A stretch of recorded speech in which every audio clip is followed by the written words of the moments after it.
Tudo bem com vocês? Bom, espero que sim. Gente, sejam bem-vindos ao nosso canal MNG. Estou aqui para ajudar vocês, né? E nos estudos pro Enem, principalmente. Gente, eu queria trazer para vocês um diálogo muito interessante. O canal, vocês podem ver que tá dando algumas mudanças aí, né, na dinâmica dele. A gente tá focando muito também nas questões de humanas aí para ajudar vocês, né? E um diálogo muito interessante que eu queria trazer para vocês. Desculpa, gente. Em relação a uma conversa muito importante, que seria os diálogos platônicos. Não sei se vocês conhecem o famoso diálogo aí de Platão, Criton, né? O dever. Então, eu acho interessante trazer isso para vocês, porque, principalmente em redação, né? Muita gente cita os filósofos, né? Tanto Platão, Sócrates, né? A gente vê muitas frases, né? Os erros são consequências da ignorância humana, muitas frases nas redações nota 1000, né? Então, a nível de conhecimento para vocês saberem o contexto histórico, o contexto filosófico desses filósofos, né? Eu achei interessante trazer um diálogo aqui de filosofia, né? Sociologia também, né? Por que não? Um diálogo muito interessante, um diálogo famoso para vocês aí, para quem ainda não conhece o diálogo aí de Criton e Platão, né? De Platão, né, Criton. Gente, para quem não sabe, né? Platão, ele foi aí discípulo de Sócrates. Então, assim, e por sua vez Aristóteles foi discípulo de Platão. Então, assim, a gente tem muita coisa desses filósofos famosos, né? Platão, ele vai trazer muitas coisas aí sobre Sócrates, né? Justamente por ele ser discípulo dele. Então, a gente tem uma herança aí muito interessante sobre a história de Sócrates, contos aí, né, interessantes, registros aí de Platão em relação a Sócrates, né? Para quem não sabe, Sócrates, né, ele teve o julgamento, aí ele morreu, né, tomando cicuta. Então, assim, a gente sabe que tem muitas histórias interessantes desses filósofos, né, muitas frases interessantes, né? Platão tem o mito da caverna. Então, assim, não somente para, achei bonito o filósofo, vou colocar na redação do Enem. Sim, mas eu acho interessante vocês saberem também o contexto histórico, né, da história deles. Então, olha só, eu vou ler para vocês uma conversa famosa, um diálogo famoso, muito interessante, só a nível de conhecimento também, para trazer aí para vocês, tá bom? Vamos lá. Diálogos platônicos. Olha que interessante, extraído do livro Diálogos da coleção Clássicos Cultris, né? Tradução de Jaime Bruna, né? Olha que interessante. Personagens: Sócrates e Criton, dois velhos. Então, olha que interessante, né? Então, começa o seguinte, ó. Os números entre colchetes, né? Aí tá, refere-se aproximadamente à paginação, enfim. Vamos lá, ó. Partes... Tá, cena. Uma cela na prisão de Atenas. Aí o Sócrates, gente, a gente vai ver muitos textos de Sócrates, de Platão, fazendo aí analogia a Sócrates, né? Justamente por ele ser um discípulo fiel de Sócrates, né, Platão? Por Platão ser um discípulo fiel de Sócrates. Então a gente vai ver muitos contextos aí vindos de Sócrates, né? Trazidos por Platão, vindos de Sócrates, justamente por ele ser um dos discípulos fiéis, né, de Sócrates. Então ele vai trazer muitos relatos aí do seu mestre, né, do seu mentor, enfim. Então esse diálogo ele é muito interessante. Aí tá, ele vai descrever o seguinte, ó: por que viestes a estas horas, Criton? É madrugada ainda, não é? Aí Criton vai descrever para ele perfeitamente. Sócrates: que horas precisamente? Aí Criton: mal começa a clarear. Sócrates: admira-me que o guarda da prisão te haja atendido. Aí o Criton: ele já acostumou comigo, Sócrates. De tanto eu frequentar este lugar demais, deve-me alguns favores. Aí Sócrates: acaba de chegar ou faz tempo? O Criton: faz já algum tempo. Aí Sócrates vai dizer o seguinte: então por que me acordastes logo e sentastes aí calado? Criton: é que, por Zeus, Sócrates, em teu lugar eu não gostaria de passar muito tempo acordado numa aflição assim. Estou mesmo admirando. Há tempo, a palidez do teu sono, não te acordei de propósito, para que pudesses gozar quanto mais desta tranquilidade. Já muitas vezes antes, em toda a nossa vida, te considerei pelo feliz pelo teu gênio, porém muito mais agora, na presente desgraça, pela facilidade e brandura com que a suportas. Aí o Sócrates descreve: realmente, Criton, eu destoaria se na minha idade me agastasse por ter de morrer em breve. Criton, outros também, Sócrates, passam por provações assim, na mesma idade. No entanto, os anos não os dispensam de se agastarem com a sorte que lhes toca. Sócrates, assim é, mas afinal, para que viestes tão cedo, Criton? Para trazer uma notícia, Sócrates, dolorosa e desolada. Gente, desculpa pelos barulhos, viu? Não assim para ti, pelo que vejo, mas dolorosa e desoladora para mim e para todos os teus amigos. Acho que poderia contar como uma das que mais o sejam, Sócrates. Que venha a ser, chegou de Delos o navio cuja chegada devo morrer? Criton, bem, chegar não chegou, mas calculo que deve aportar hoje, pelo que noticiaram pessoas vindas do Súnio, que lá o deixarão. As novas dão a entender que vai aportar hoje, e será fatalmente amanhã, Sócrates, que terá de cessar de viver. Pois bem, Criton, a boa ventura, se assim apraz os deuses, assim seja, todavia acho que não vai aportar hoje. Em que te baseias? Sócrates, vou dizê-lo, devo morrer, penso, no dia seguinte, ao da chegada do navio. Isso eu achei interessante, tem uma frase muito interessante dele, né? Os erros são consequências da ignorância humana. Então, assim, é muito, muito, muito confuso, assim, muito injusta a morte dele, né? Na verdade, ele aceitou morrer aí, né? Ele escolheu que tipo de morte ele deveria morrer, tanto que ele bebeu cicuta, né? E morreu de envenenamento. Então, assim, a história de Sócrates é muito complexa, bem conturbada, né? O destino cruel, trágico aí da morte dele. Então, esse diálogo, ele traz muitas coisas, né? Em relação à morte dele, a gente pode perceber, ó. Aí tá, aí o Criton, né? Ao menos assim dizem as autoridades competentes. Aí o Sócrates, por isso, acho que não vai aportar no dia de hoje, mas no de amanhã. Baseio-me num sono que acabo de ter essa noite. Talvez mesmo tenha sido oportuno não me haveres despertado. Então assim, né? Bem conturbada a morte dele, ó. Aí o Criton, como foi o sonho? Aí o Sócrates, parecia-me que vinha uma mulher formosa, lindas feições, vestidas de branco, me chamava e dizia: Sócrates, depois de amanhã poderá ter chegado às férteis campinas de Fétia. O Criton, sonho esquisito, Sócrates. Aí o Sócrates, de sentido claro, ao que penso, Criton. Aí o Criton, por demais, penso eu, com todo o meu poder, Sócrates, ainda uma vez, dá-me ouvidos, põe-te a salvo, porque para mim, se vieres a morrer, a desdida não será uma só. A parte perda de um amigo, como não acharei nenhum igual. Então, assim, né, a gente vê muita coisa, né, penosa, né, um amigo se despedindo de um, sabendo que ele foi condenado à morte. Então, assim, esse texto é bem melancólico, né, a gente pode perceber, ó, porque a mim vieres a morrer, deixá-las desdita, né, não será só. A parte da perda de um amigo, como não acharei igual nenhum, acresce muita gente, que não nos conhece bem, a mim e a ti, pensará que eu, podendo salvar-te, se dispusesse a gastar dinheiro, não me importei. Ora, existe reputação vergonhosa do que de fazer caso do dinheiro que dos amigos? O povo não vai acreditar que tu é que não quiseste sair daqui, que tu é que não quiseste sair daqui, a despeito do que queremos nós, mais que tudo.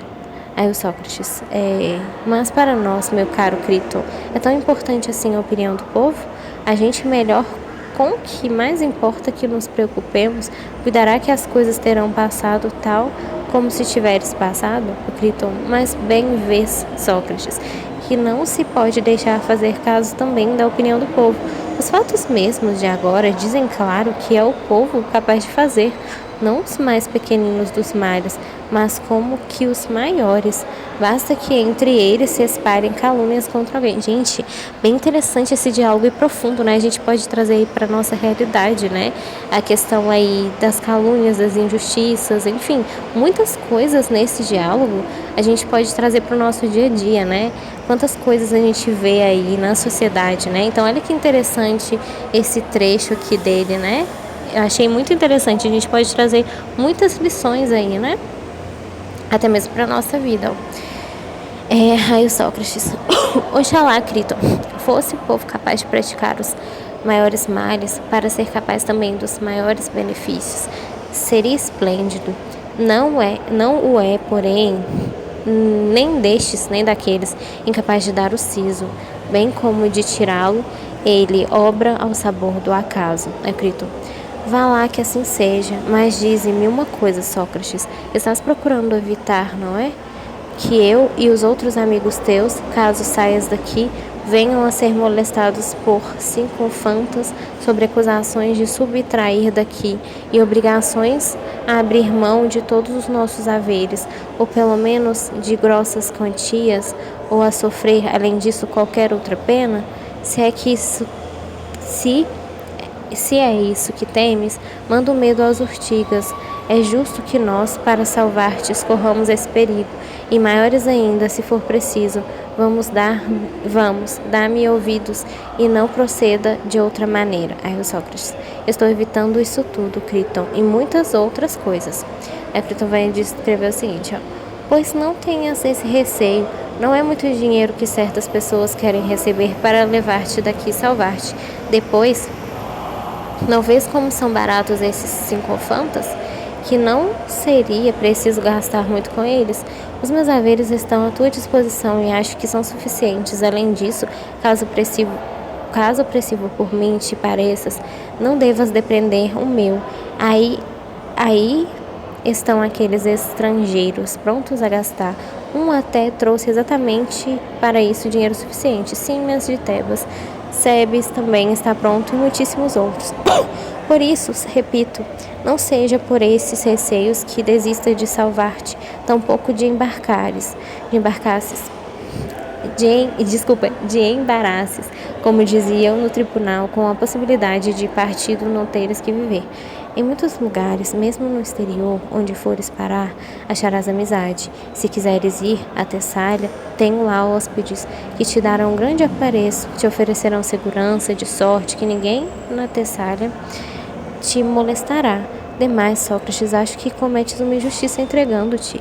Até mesmo o próprio amigo dele, né? Ele tá falando, não, sai daqui, você não merece morrer desse jeito, né? O próprio amigo dele tentando convencer ele para sair de lá, né? Para não morrer desse jeito. Quando te pode salvar, estás trabalhando para que te aconteça exatamente aquilo que visariam teus inimigos, ou seja, né? Ele sabe que os inimigos dele aí queriam a morte dele, então o próprio Criton está dizendo, não morre por causa disso, né? É isso que eles querem mesmo, que você desista. Então, assim, a gente vê claramente esse diálogo, né? A que visaram quando decidiram tua perda. De mais a mais, ao meu ver, atrás soa também teus filhos, podendo criá-los e educá-los. Tu queres irtes abandonando-os no que te concerne. Fiquem eles entregues à sua sorte, a deles é natural. Será a sorte costumeira dos que caem na orfandade, ou seja, ele está dizendo aqui que para eles é normal, né, acusar as pessoas morrerem, mas quem vai sofrer, né, a perda são eles, né, e aqui no caso, quem vai morrer seria ele. Então, assim, né, ele está tentando convencer um amigo a não fazer isso. A gente deve ou não ter filhos ou sofrer justamente com eles, criando-os e educando-os. Tu me dás a impressão de estar escolhendo a sua maior comodidade. Deve-se, porém, escolher o que escolheria um homem bom e de brio, ao menos quando vives dizendo não ter outra preocupação na vida senão a virtude.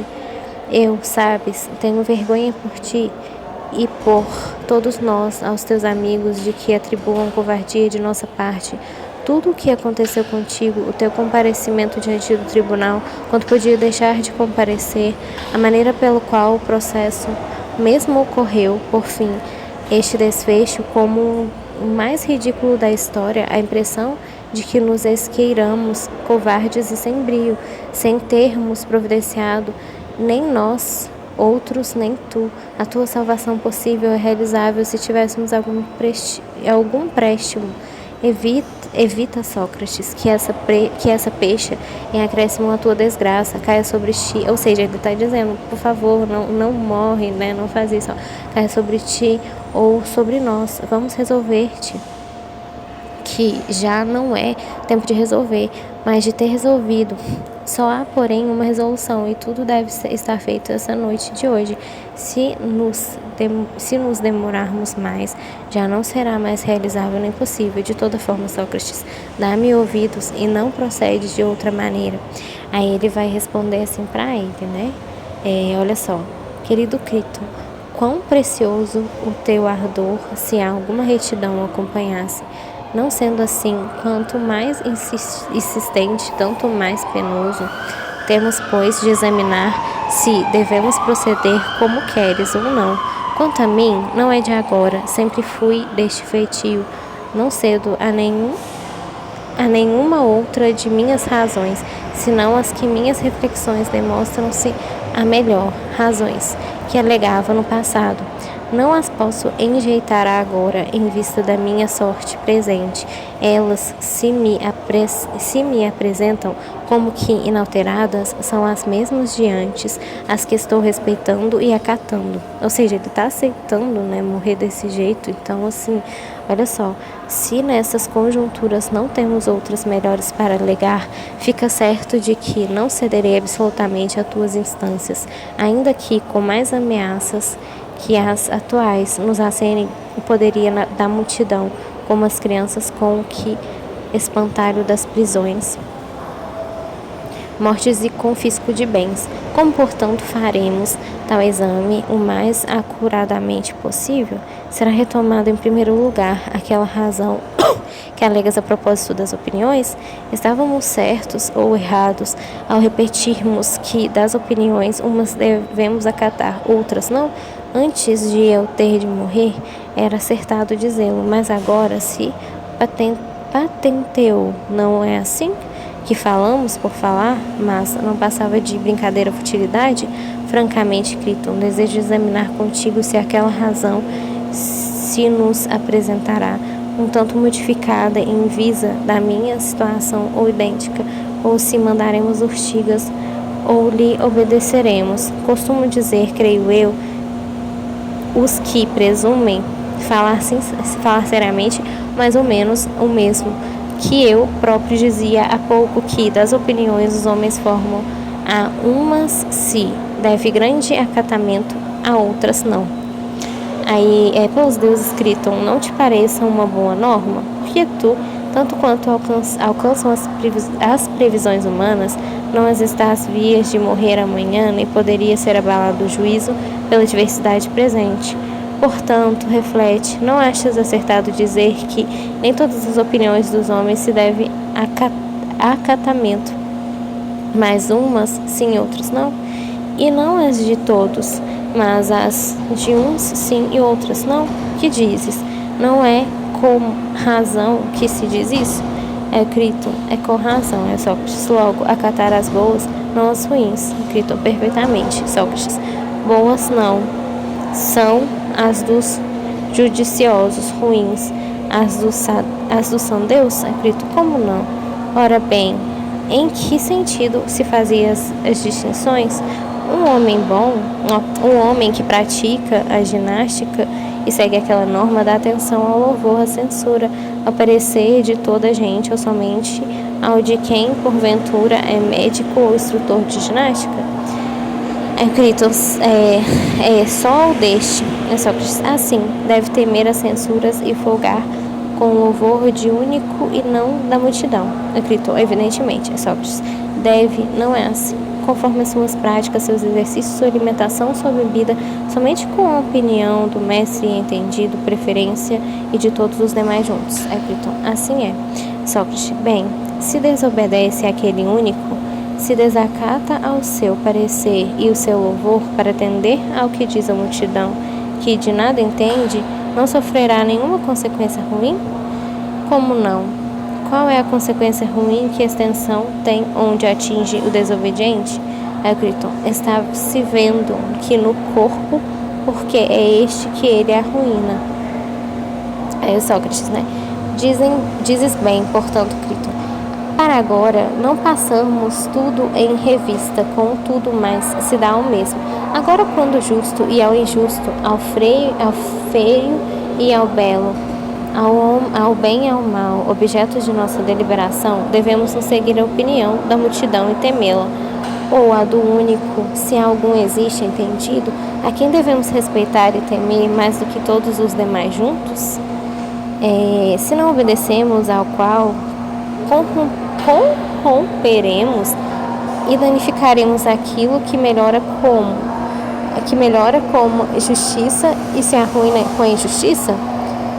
Ou isto não tem cabimento? Acho que tem, Sócrates. Ora, pois, se aquilo que melhora com um regime saudável se corrompe com um regime insalubre, nós arruinamos obedecendo a opinião que não é dos entendidos. É-nos possível viver com essa parte arruinada? É ao corpo que referimos ou não? Criton, sim. Sócrates, então, é-nos possível viver com o corpo em más condições arruinado? Criton, de modo nenhum. Sócrates, podemos. Porém, acaso viver depois de arruinar aquela parte que a injustiça danifica e a justiça beneficia? Ou consideramos de menos valor que o corpo, aquela parte do nosso ser, seja qual for, com que se relaciona a injustiça e a justiça?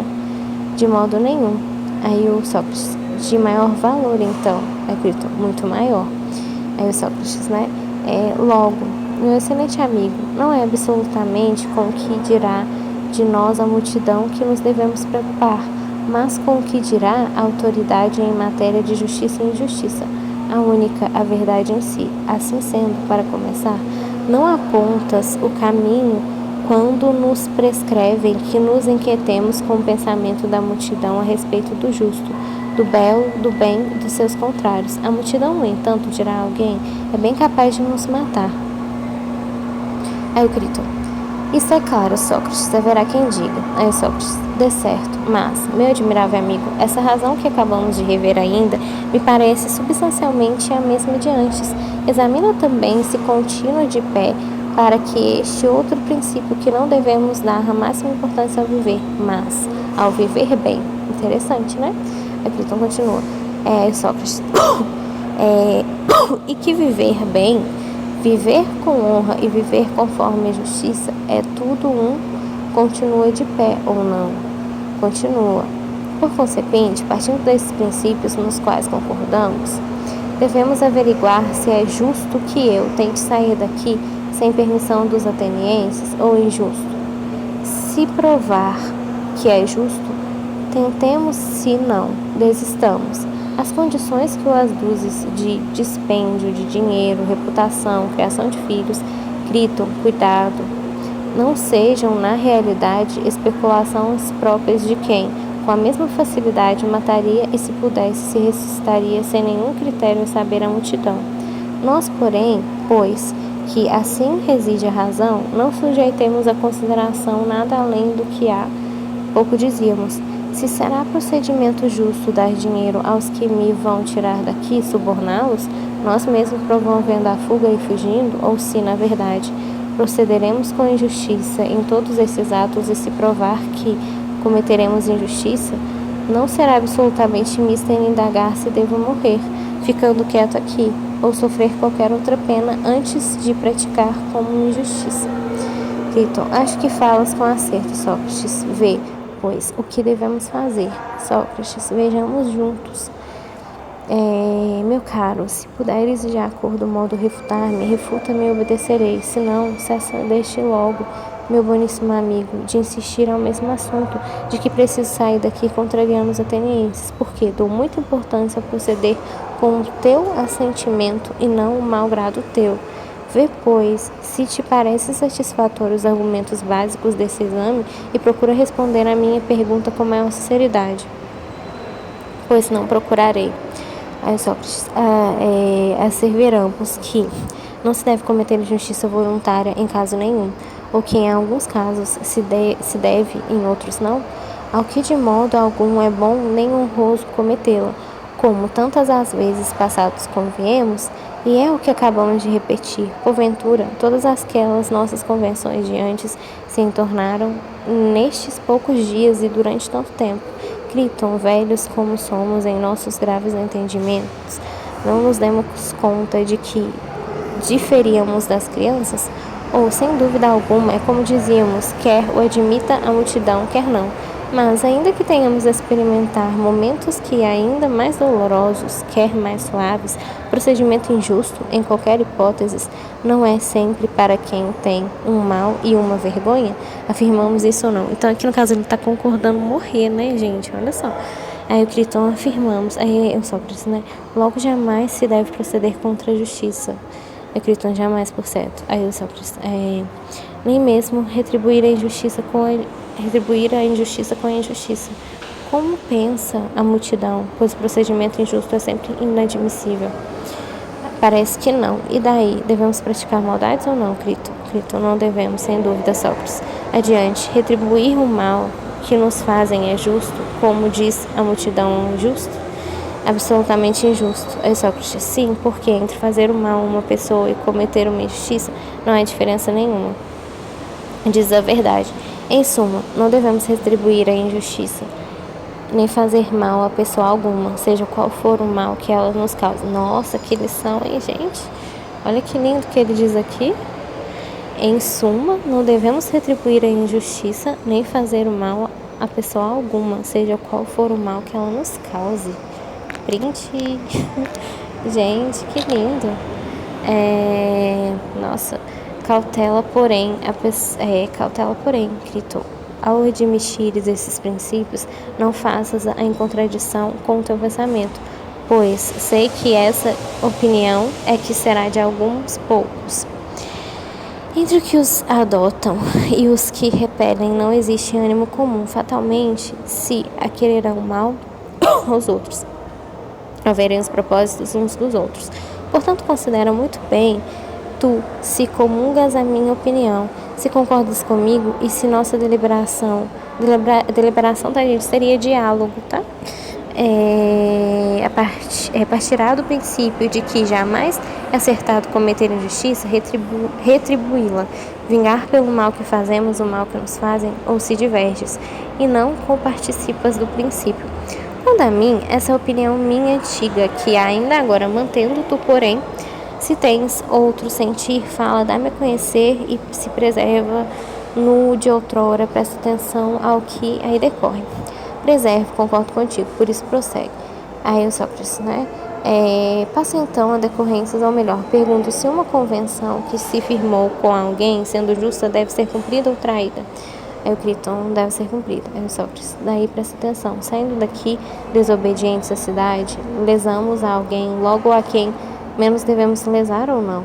E cumprimos uma convenção injusta se firmamos ou não? É Sócrates, não sei responder. Desculpa, o Criton, né? Não sei responder a tuas perguntas, Sócrates. Não as estou compreendendo. É Sócrates. Bem, reflete no seguinte: se no momento em que eu estivesse para me evadir daqui, como quer que se diga, chegasse às leis da cidade, assoma uma pergunta dizendo, Sócrates, que pretendes fazer? Que outra coisa meditas com façanha intensa, senão a destruir-nos as leis de toda a cidade na medida de tuas forças? Acaso imaginas que ainda possa subsistir e não esteja destruída uma cidade onde força nenhuma, as sentenças preferidas tornadas inoperantes e aniquiladas por obra de simples particulares? Peraí, gente, aqui. Que responder, Criton, a essas semelhantes perguntas? Muitos argumentos poderiam ser reduzidos, sobretudo, por um orador em defesa da lei, pois nos violas estabelece autoridade de sentenças proferidas. Acaso responderei que a cidade me agravou, não me julgou conforme a justiça?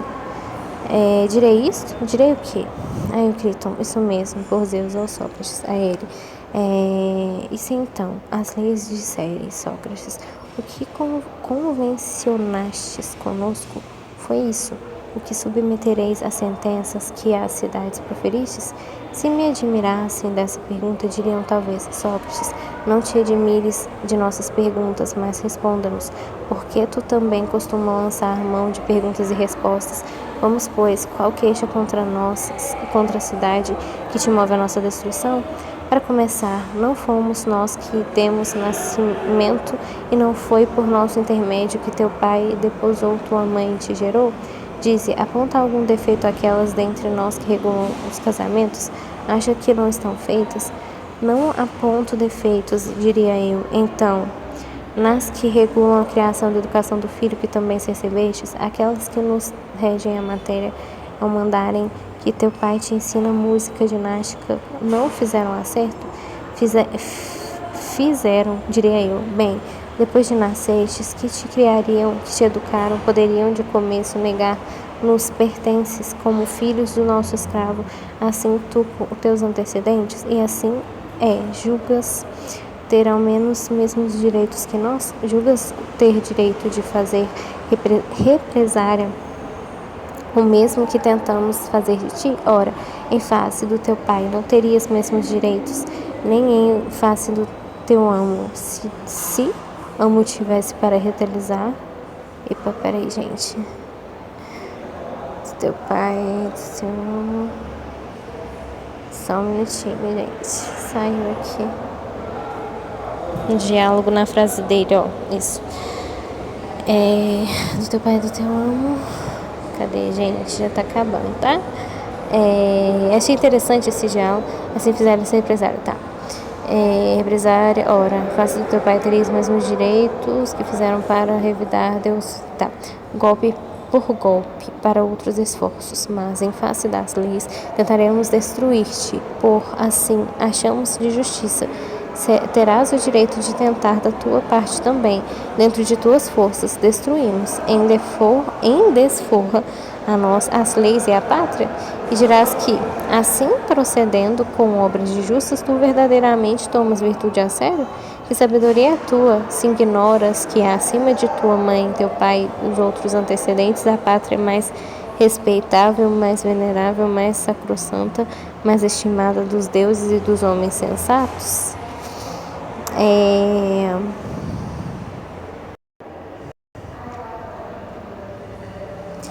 Que se deve mais veneração, obediência,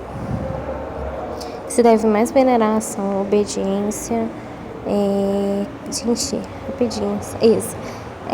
Por que não o faz a nós que criamos e porque tendo convencimento obedecermos? Nem obedece, nem nos dissuade se iniciamos algum erro, nos impopomos com aspereza o cumprimento de nossas ordens e facultamos a escolha entre persuadir-nos, do contrário, obedecermos.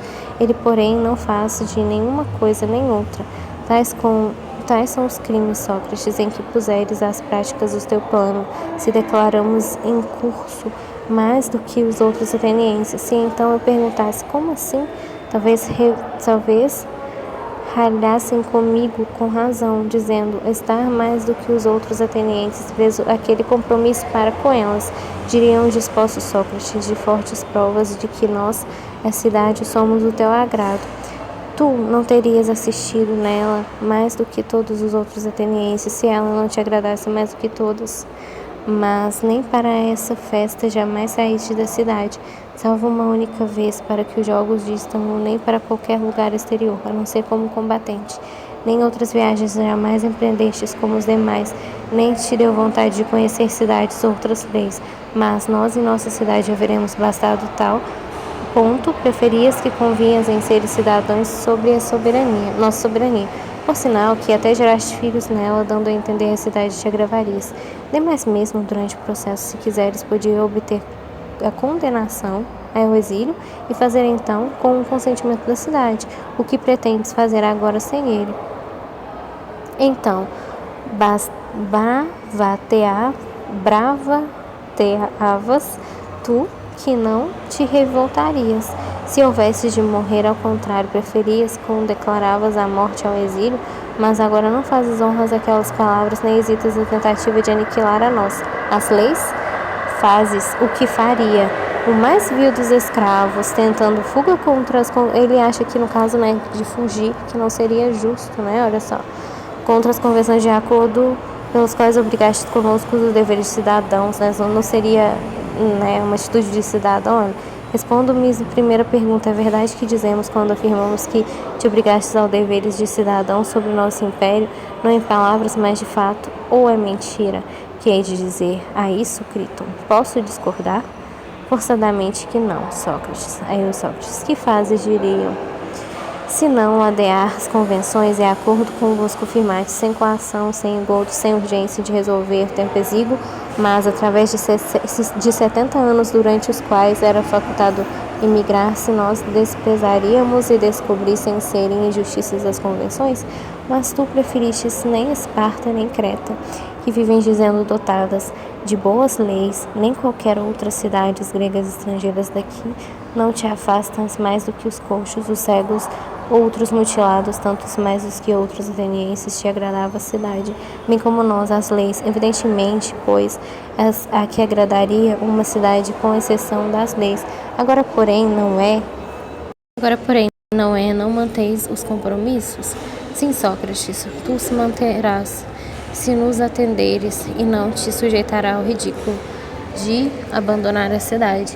Vamos, reflete ladeando os compromissos e cometendo semelhante falta, que benefício terás para ti e para teus amigos?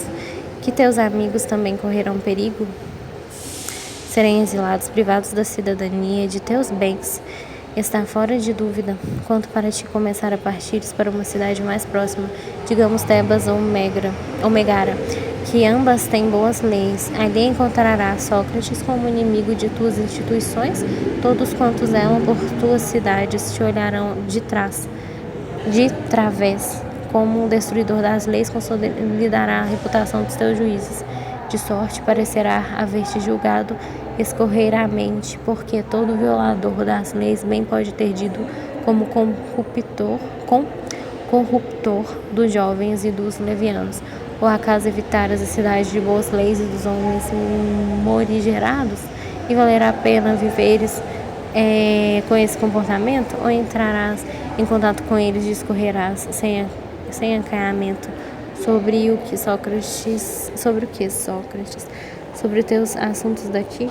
Sobre o sobrepondo valor que tem para a humanidade a virtude e a justiça, assim como a legalidade e as leis? E não achas que o papel de Sócrates se manifestará indecoroso?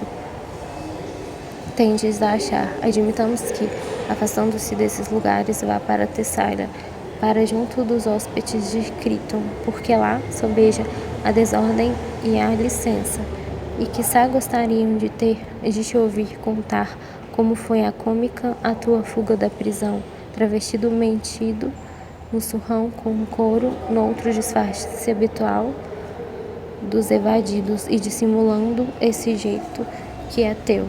Não haverá quem diga que homem de idade, com um pouco tempo provável de vida, não te pesastes de te agarres tão pegajosamente à existência, burlando as leis mais veneráveis? Talvez, se não magoares a ninguém, caso contrário, irás ouvir Sócrates, indignidades incontáveis, viverás de granguejar o favor de toda a gente, assujeitado a fazer o quê, se não levar a vida regalada na Tessália como se lá tivesse ido para um banquete? E aquelas palestras sobre a injustiça e outras formas de virtude, por onde andarão elas? Oh, sim, é por amor dos filhos que desejas viver para criares e educares, mas daí? Vais levá-los para Tessália, tornar os estrangeiros de criação e formação para que fiquem devendo mais esse benefício? Ou não será assim? Será que, estando vivos, sendo eles criados aqui, terão melhor criação e formação sem tua companhia, pois teus amigos é quem cuidarão deles?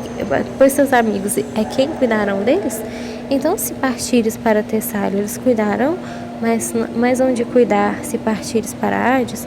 Se tem algum préstimo, os deveras, os que protestam a amizade?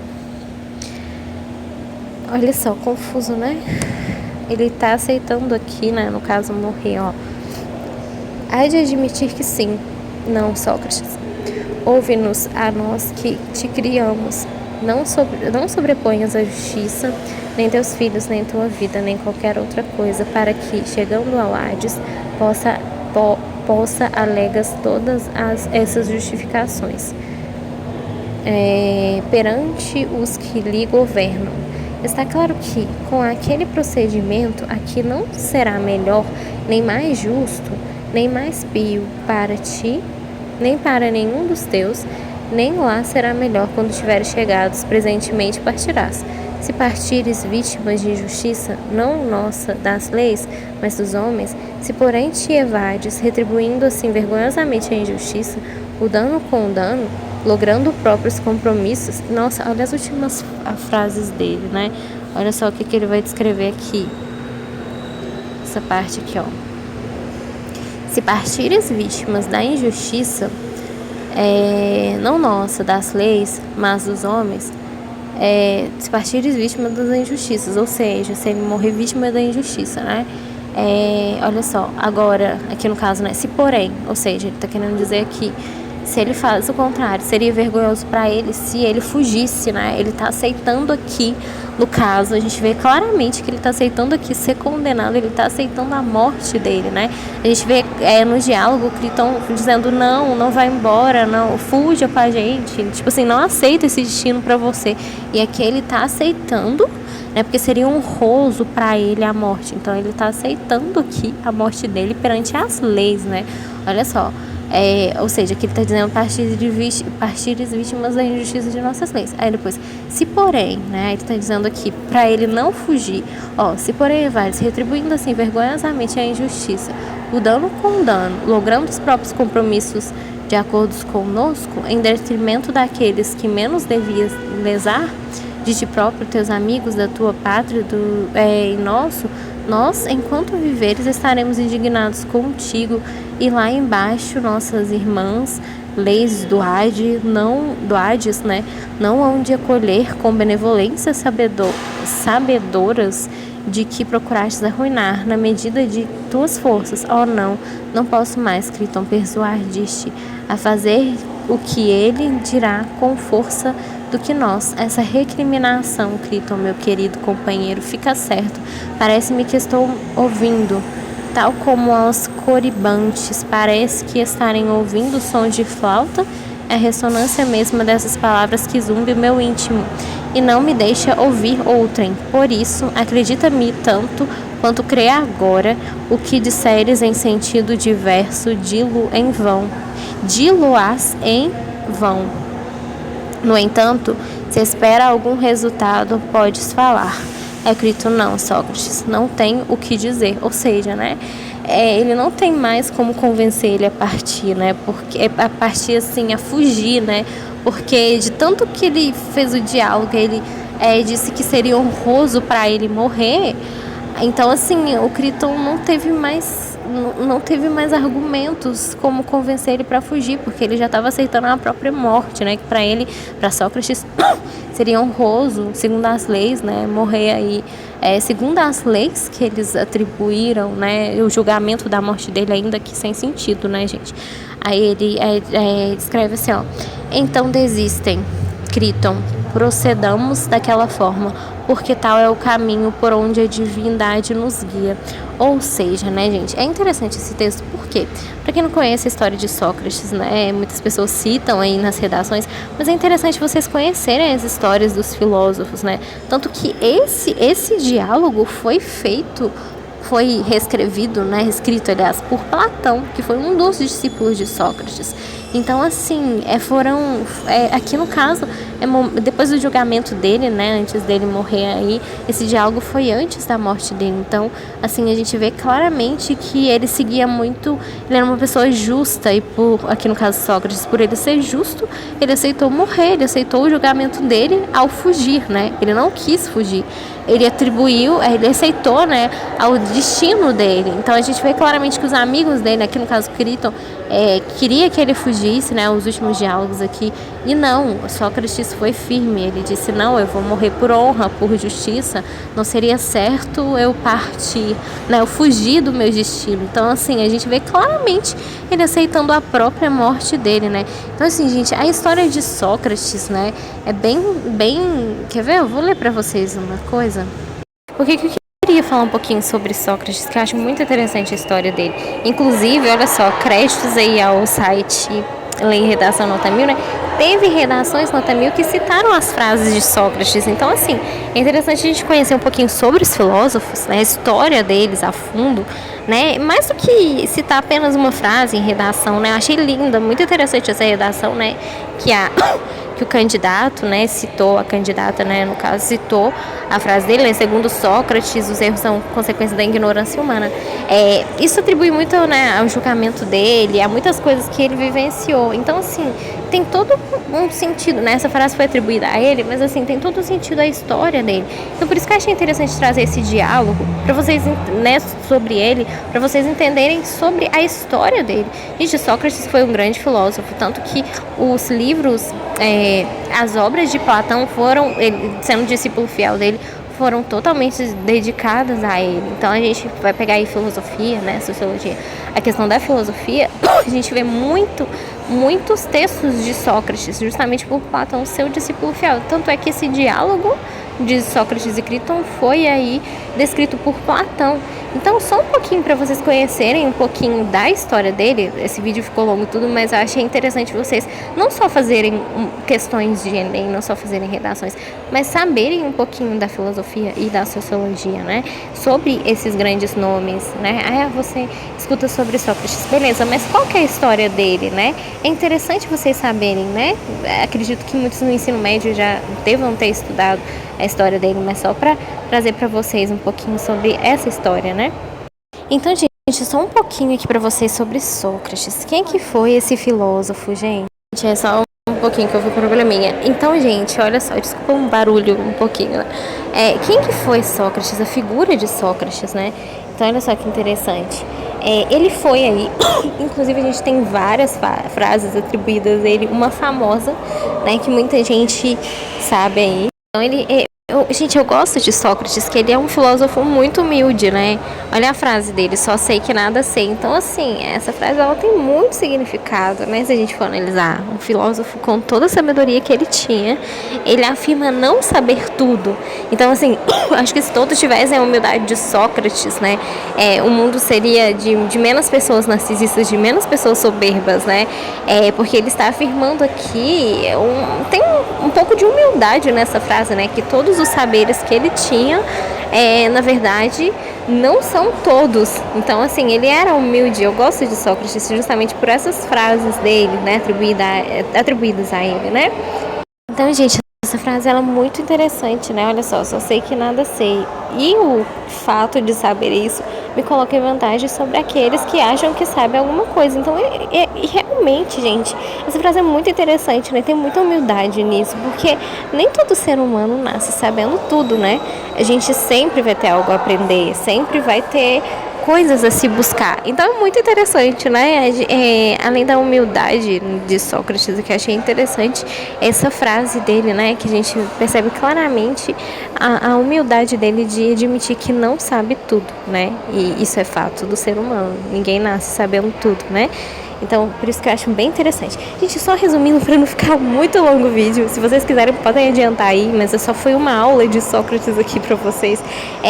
Só um pouquinho sobre ele, né? A gente viu o discurso aí sobre a morte dele, né? Sobre momentos antes dele aceitar o julgamento, né? De Críton, né? A conversa dele com Críton, aí descrita por Platão, né? O discípulo fiel dele. Então, só um pouquinho sobre a história dele, né? Só uma resumida aqui. Gente, quem foi o Sócrates, né? Eu achei interessante, créditos ao mundo da educação, sim, ele foi um filósofo humilde, porque, gente, é muito bonita essa humildade dele, né? De admitir que não sabe, só sei que nada sei, que não sabe de tudo. Então, eu acho muito bonita a humildade dele de admitir que não sabe. Então, a própria descrição é de origem humilde, que revolucionou aí o pensamento ocidental, né? Tal qual foi condenado, de modo que foi condenado à morte. Então, assim, a gente vai ver claramente um pouquinho da injustiça da morte dele também. Ele aceitou esse destino, né? Ele prezava tanta justiça que ele aceitou esse destino trágico, cruel aí do julgamento. Ele aceitou morrer, ele não quis fugir, que a gente viu claramente aí no diálogo dele com o Crito. Então, assim, ele era muito justo, né? Olha só um pouquinho sobre a história dele. Ele foi mestre de Platão, então a gente vai ver muitos textos de Platão atribuídos a Sócrates, que ele foi discípulo fiel dele, né? Que teria inaugurado aí o período antropológico da filosofia grega. Então, o período dele aí foi 470 a 399 a.C. Ele vai ser um filósofo grego que vai revolucionar o pensamento ocidental, ao contrário da maioria dos filósofos antigos, né? Que para se dedicarem ao ócio filosófico deviam possuir posses para não precisarem trabalhar, ou seja, e o Sócrates não, ele era um filho. Uma coisa interessante dele, olha só, da história dele, é que ele era de origem humilde, ele era um filho de artesão, né? Olha que interessante, e de uma parteira, tendo exercido o ofício de pai em sua juventude, ingressado em campanhas militares em guerra.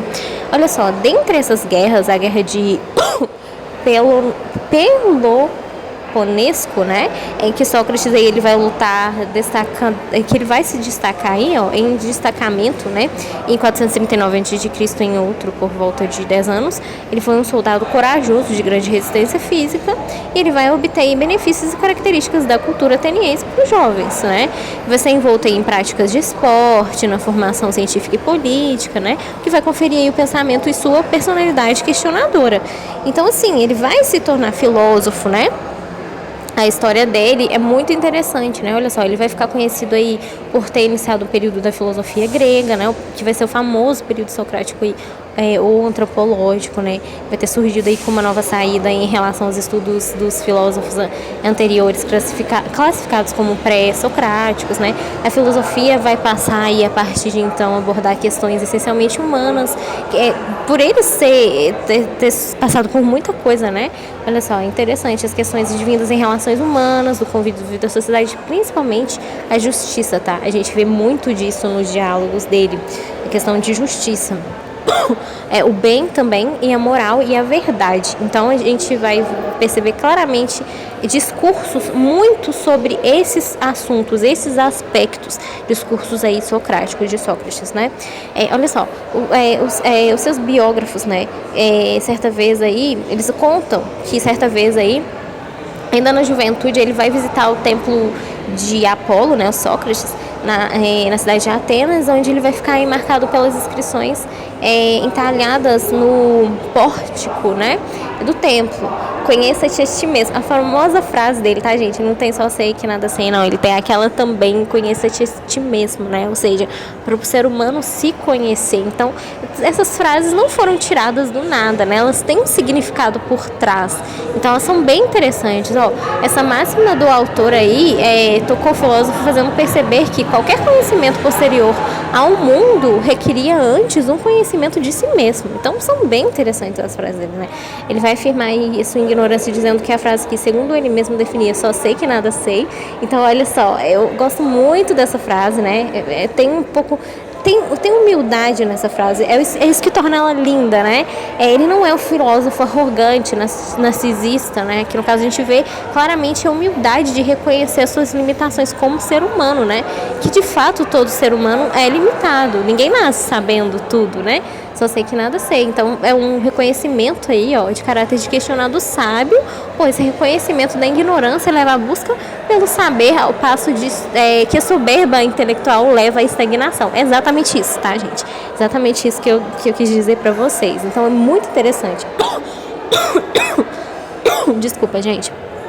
Essa frase dele. Na mesma ocasião de visita ao templo, o jovem pensador consultou o oráculo de Delfos, né, que vai qualificar como o mais sábio dos homens da Grécia. Isso vai tomar aí como uma missão de levar sua sabedoria consigo e adiante, né? Ele vai passar aí vagar pelas ruas de Atena, conversando com as pessoas, questionando o ensinamento, né, por meio da prática do seu método. Hoje não temos escritos deixados diretamente por ele, né? Então a gente tem aí o famoso discípulo dele, que seria Platão, né? Que também o Xenofonte, né? Então a gente tem aí os relatos sobre ele. Então, o do Sócrates propriamente dito, ele não vai ter, né? Ele não tem os escritos deixados por ele, mas sim pelos seus discípulos, que é um grande e famoso filósofo também, que seria Platão. Né? E também relatos aí de Aristóteles, né? Os detratores aí que Aristóteles foi discípulo de Platão. Então a gente tem, desculpa, aqui no caso também existente relatos de seus detratores, né? Como Aristófanes também. O comediágrafo grego, geógrafo grego, né, que satirizou a imagem de Sócrates em várias de suas peças. Enfim, para Sócrates mudar a personalidade, para se mudar a personalidade de Sócrates e reconstruir sua filosofia, é necessário então estabelecer um diálogo intelectual com aqueles que escrevem sobre ele. Então, o método socrático, né, o que seria? Um parteiro de ideias, né? Assim como a sua mãe, que era parteira, né? Olha que interessante. Ele vai trazer ideias, mas não dele mesmo, e sim de outras pessoas que vão conversar. Então, como que seria esse método, né? Inclusive, tem muita coisa por que ele foi condenado. Olha só. Que ao conversarem com ele, passavam pelo seu método. Então, como que seria esse método dele? A sua missão era, sobretudo, a missão do diálogo, que levava as pessoas à evidência da própria ignorância, situação que, não sendo ultrapassada, prenderiam uma alma num estéril engano. Como assim? O método dele de trazer as ideias consistia como? Na maiêutica, né? Seria o quê? Uma ferramenta de retórica, ou seja, argumentativa. Consistia em quê? Consistia em sucessivas perguntas sobre a essência de algo, sobre o que é algo. Então, ele questionava as pessoas, né? Esse método é muito interessante. A ironia, né? A gente vê muitas ironias em filósofos, em frases. É um método interessante também, né? A resposta em tom de ironia dada por interlocutores servia para desconcertá-lo e mostrar que o conhecimento que ele julgava ter estava na verdade incorreto. Ou seja, você afirma que sabe alguma coisa.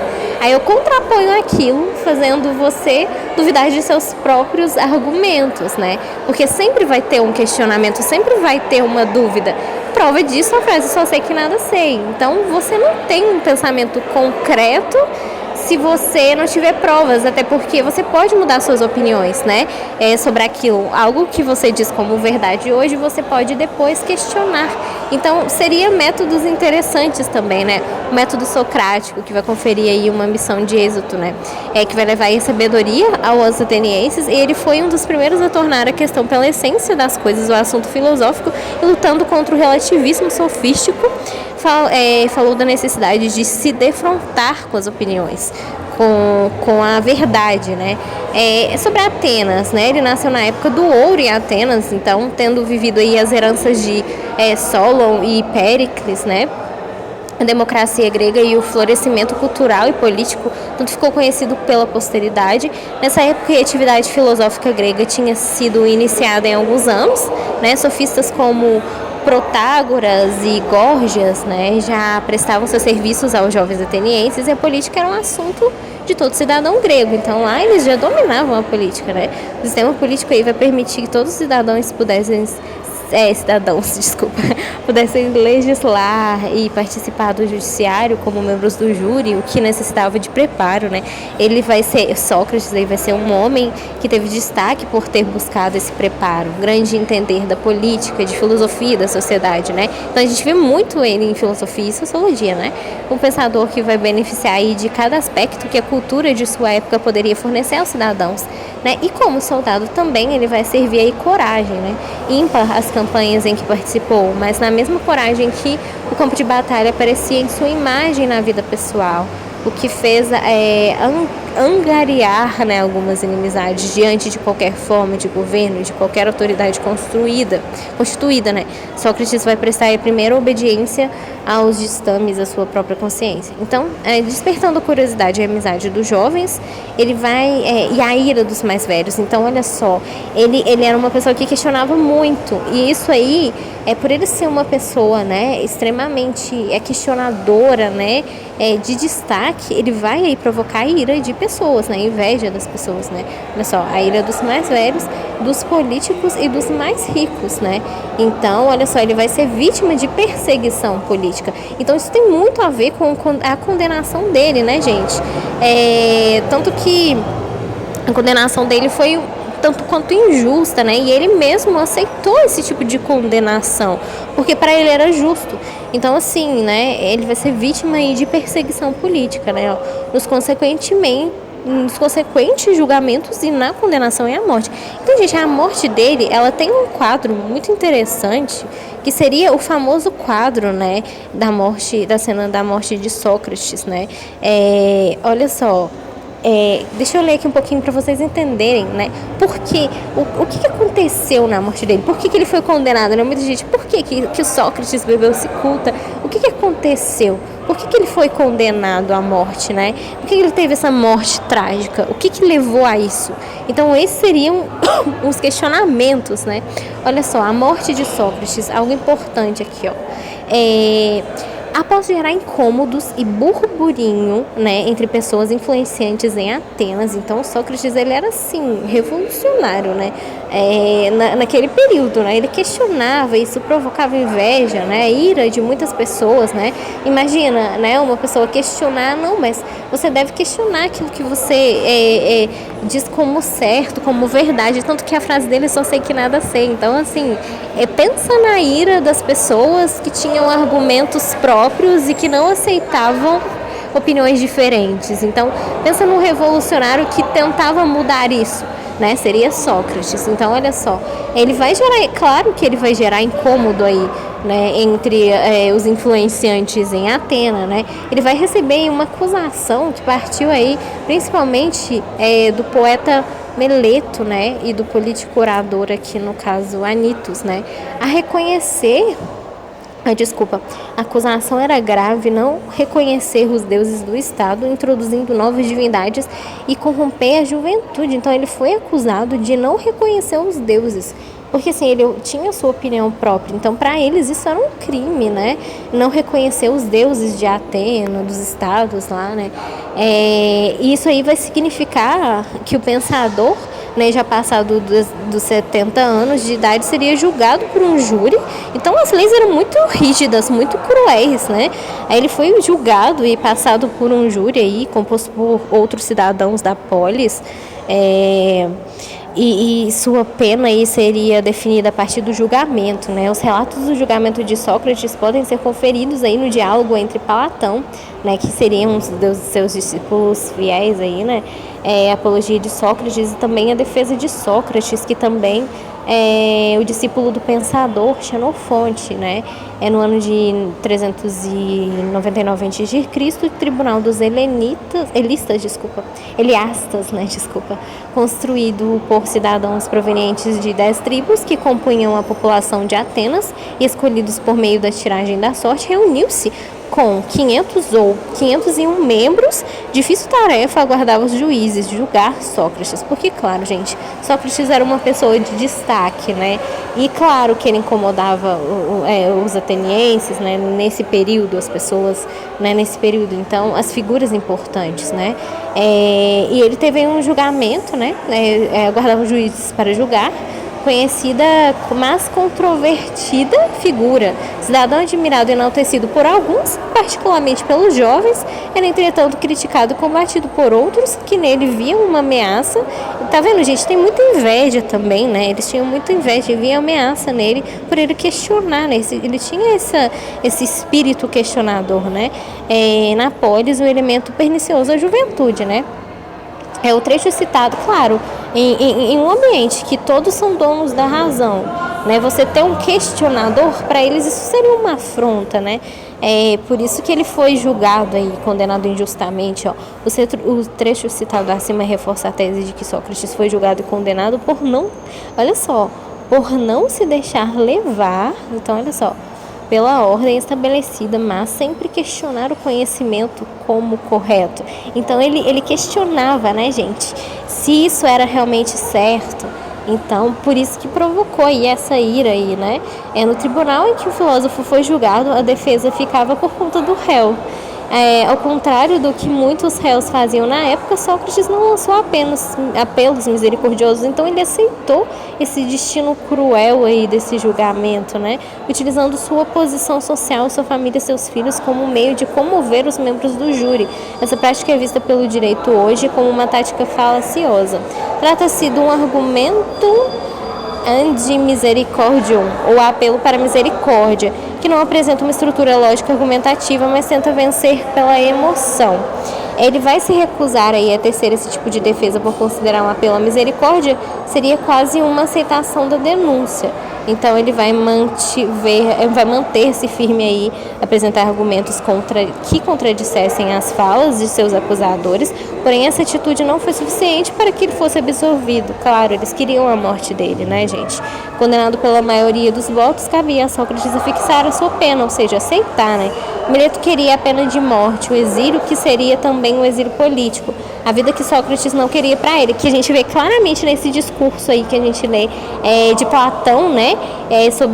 De Sócrates e Críton, né? Então a gente vê claramente que ele não aceitou o exílio, ele aceitou essa pena, né? Amigos sugeriam para ele um pagamento de multa, né? Sócrates, porém, não vai aceitar o exílio e nem a multa, pois a sua consciência considerava um ato de espécie de aceitação de culpa. Ou seja, ele mesmo aceitou esse destino, então ele não lutou contra isso, né? Que ele julgava não carretar. Ficou definido, então, a sua pena seria a pena de morte. Então, assim, gente, né? Claro que hoje, graças a Deus, assim, tudo, a gente tem um pensamento livre filosófico, mas antes a gente percebe claramente aí uma imposição, né, de autoritarismo, assim, que no caso, como que eu posso dizer, não se podia ter opinião própria, né? A gente percebe claramente isso. Então, assim, ele foi julgado injustamente por expressar os argumentos dele, né? Então, a gente percebe que algo de proibição mesmo, de restrição, né? Como posso dizer aqui, de censura, né? Antigamente. Então, ele foi condenado justamente por expressar aquilo e questionar aquilo, né? E não aceitar adorar os deuses nesse período. E, assim, por ter livre expressão. Então, não faz sentido a condenação dele hoje, né? Se a gente for analisar. Mas antes, para vocês verem como era tão rígido o julgamento antigamente, né? Que as pessoas eram condenadas simplesmente por terem liberdade de expressão, né? Então, olha só, então tá, ó, ele ficou, aí após a condenação e a sentença dele, ele proferiu as seguintes palavras. Então são palavras famosas por ele, né? Claro que a gente vê o diálogo dele aí com Críton, né? Olha só, cidadãos, tanto aqueles que dentre vós induzistes as testemunhas a pejurarem, levantando falso testemunho contra mim, quanto aos que tem aquela famosa frase, né? Os erros são consequências da ignorância humana, né? Então, assim, justamente por isso, né? A gente percebe claramente aí algo injusto, né? Então tá, aí ele descreve o seguinte: cidadãos, tanto aqueles que dentre vós induzistes as testemunhas a pejurarem, levantando falso testemunho contra mim, quanto os que vós deixastes subornar, deveis de força sentir-vos culpados de grande impiedade e injustiça. Ou seja, ele sabia que era uma injustiça, mas mesmo assim ele aceitou essa pena de morte, né? Mas eu, porque haveria de crer-me empequecido se nada se comprovou do que me acoimam, jamais ofereci sacrifício a outras divindades. Quanto aos jovens, seria corrompê-los, habituá-los à paciência e à frugalidade, atos contra os quais a lei pronuncia a morte, como profanação dos templos, o roubo com infração, a venda dos homens livres, a traição à pátria. Meus próprios acusadores não ousam dizer que os haja cometido. Surpreso, pois, pergunto a mim mesmo qual crime, por que me condenais à morte, né? Então, assim, que crime que ele cometeu? Ele ser ele mesmo, né? Então não fazia sentido ele ser julgado por ele expressar a sua própria opinião, né? Estou certo de que enquanto o passado me renderá por vir testemunhos de que nunca fiz mal a ninguém, jamais tornei ninguém mais vicioso, mais servia os que comigo privavam, ensinando-lhe sem retribuição tudo o que podia de bem. Sócrates dizia que, ao conversar com as pessoas pelas ruas de Atena, ele estava levando sua missão, com responsabilidade à frente àquela missão que ele julgou ter, ao convencer o oráculo de levar conhecimento aos outros por ser mais sábio o homem da Grécia. Em virtude, julgava Sócrates, só poderia ter obtida mediante o conhecimento verdadeiro dos conceitos e das essências. A sua missão era mostrar às pessoas que elas poderiam obtê-lo conhecimento, começando por um processo de autoanálise, que findaria no questionamento e no conhecimento, olha que interessante, né, do mundo, por perturbar a ordem vigente. Esse foi o real motivo da condenação da sentença de Sócrates. Então a gente vê claramente que ele foi condenado injustamente por ele simplesmente expressar sua opinião, né? Então a gente tem esse famoso quadro, né, gente? Olha só, aqui são os resumos, as frases dele. Depois eu vou falar do quadro, né, desculpa, dele, que é interessante. As frases dele, né? Vou só ler aqui pra vocês um pouquinho. Aqui tá o resumo. As frases dele, tá? Essa frase que não é de Sócrates, mas era também utilizada por ele como lema para a sua vida filosófica, né? Que é interessante. Eu vou falar um pouquinho do quadro, depois a gente fala das frases que são interessantes. Aqui, ó, o quadro dele, né? Que a gente tem aí a morte de Sócrates, né? Os discípulos dele, olha só, tristes, né? Pela sua morte, né? E a cena, né, da morte de Sócrates, que foi imortalizada aí pelo pintor francês, né? Eu só achei interessante trazer para vocês aqui só essa obra que eu achei interessantíssima. Créditos aí ao site medium.com, né, que faz todo um detalhe da arte da morte de Sócrates, né, do quadro aí do pintor Jacques-Louis David, né, francês aí, Jacques-Louis David. Então, assim, olha que interessante, gente, um olhar artístico em relação a esse quadro cheio de significados, né, sobre essa questão aí do julgamento da morte de Sócrates, que ele tomou cicuta, né, ele escolheu aí tomar essa bebida aí, né, no julgamento dele ele escolheu morrer e tomar cicuta. Olha só que interessante a descrição dessa obra, né, eu achei interessante. Tem todo um detalhe, né, aqui Sócrates, né, a gente percebe claramente, né, nesse quadro famoso aqui, ele escolhendo aí o julgamento dele, né, e ciente de que ele não estava errado, né, aceitando aí o julgamento dele, né. Então olha só, a gente vê os ditos, né, no quadro dele, né, a figura principal, né, que seria ele com o rosto limpo, claro, ou seja, que não teme o seu destino, né, que vai aí aceitar esse julgamento. As cores, né, de discussão, olha que interessante, né, a gente percebe aí os seus discípulos, né, diante aí do julgamento dele, né, tristes, claro, pelo julgamento dele, né, os seguidores dele, né. E, gente, olha que interessante, né? Olha só, as formas de leitura, né? Vou deixar depois aí o site para vocês, levando aí os seguidores, ou seja, pelas linhas, né? O espaço entre a mão, o cálice criando o destaque. Então, gente, isso tudo é arte, tá? Detalhamento da arte, né? De coisa, o fato histórico. Não é preciso historicamente isso, a arte, prova evidente. Gente, a figura de Platão, olha que interessante.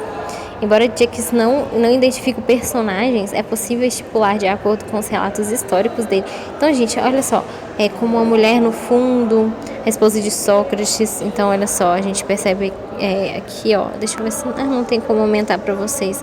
Mas os detalhes. E, gente, a figura de Platão, olha só, quer ver? Isso nos leva a Platão, um homem sentado ao lado esquerdo. Então, quem que seria Platão aqui?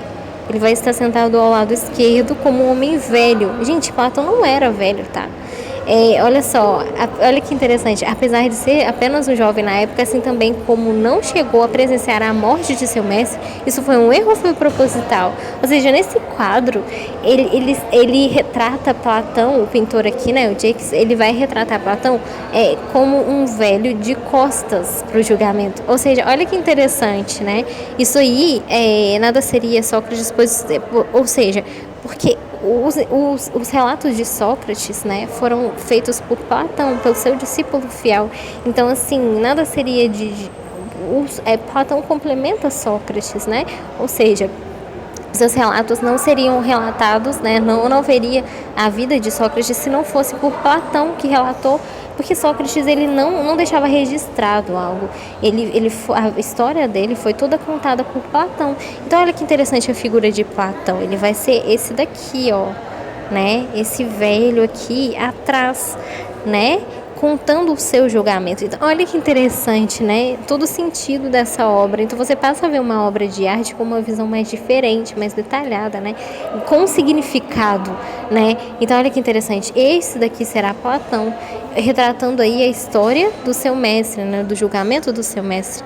Então, olha só. A peça esquerda da direita podemos reparar com toda a ação, parte de Platão, mais especificamente de sua cabeça. Podemos aí, então, contextualizar isso como se fosse uma memória, algo imaginado pelo próprio discípulo de Sócrates, né? Ou seja, como ele estivesse imaginando aí o julgamento dele, né? Então, gente, tem todo o significado. Depois vocês leem aqui, é bem interessante, né? Olha só, né? Essa obra, né, ela tem todo o significado, né, que os discípulos tristes, né, pela morte dele, todos chorando, então assim, enfim, tem todo o significado, né, esse quadro, né, depois vocês pesquisem a morte de Sócrates, né, bem interessante o significado desse quadro. E para terminar aqui, umas frases famosas sobre ele, né, sobre esse grande filósofo, que seriam as seguintes, né, olha só que interessante. Que são atribuídas, né, grandes famosas frases, conheça-te a ti mesmo, ou seja, né, que todo ser humano precisa se conhecer, né, bem interessante, que ele questionava, né, ele tinha muito essa questão de questionar, né, então olha que interessante, só sei que nada sei, né, que é uma grande famosa frase aí, né, até de humildade, de que o ser humano tem limites, né, ele não sabe tudo, ou seja, né? Todos nós estamos sujeitos a não saber tudo, né? Temos essas limitações. Não penses mal dos que procedem mal. Pensem que estão equivocados. Então, os erros são consequências da ignorância humana, né? Ou seja, justamente por ele ser julgado aí, condenado, julgado aí, né? Não teve sentido o julgamento dele, né? Então, assim, olha só, em cada um de nós há dois princípios que nos dirigem e governam, cuja orientação que seguimos em onde quer que eles podem levar, sendo o desejo inato pelo prazer e outro um julgamento adquirido, né? Que aspira à excelência. A admiração é o sentimento de um filósofo e a filosofia começa pela admiração. Então, interessante, né? Ele tem muitas frases que foram atribuídas a ele, né? Interessantíssimas. Inclusive, tem até uma comparação que eles fizeram a imagem do julgamento dele, né? A própria figura de Jesus Cristo também, olha só. Uma figura, né, aqui no caso a comparação com a figura de Jesus Cristo, né, uma comparação cristã do cristianismo.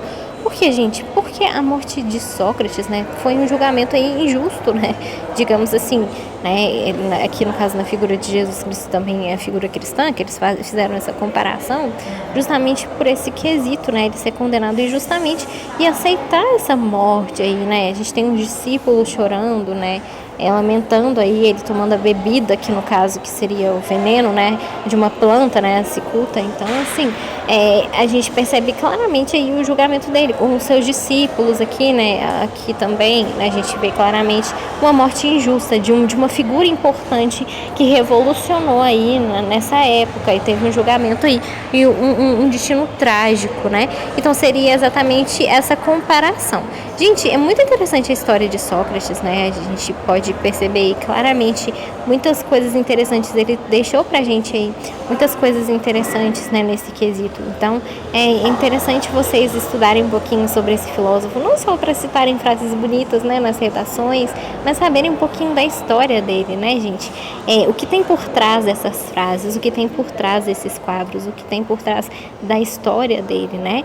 Dos textos aí de Platão, do discípulo fiel dele. Então, assim, a gente vê muita coisa interessante. A gente ficou muito grande o vídeo, mas espero que tenha dado aí uma aula bem interessante para vocês sobre esse filósofo tão importante, tão interessante aí para a história não só da sociologia, mas da filosofia, enfim.